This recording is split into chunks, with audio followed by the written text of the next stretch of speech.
আনা খাতিমুন নবী, আমি শেষ নবী, আমার পরে কোনো নবী আসবে না।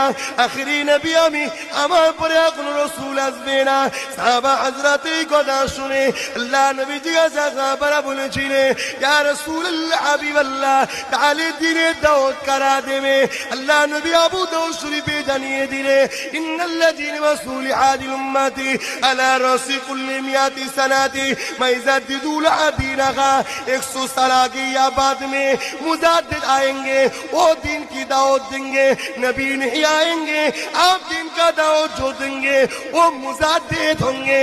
मेरे पुरसिद मुजाद्दिद ज़मान थे हज़रत अबू बकर सिद्दीक़ अल कुरैशी हाशिमी।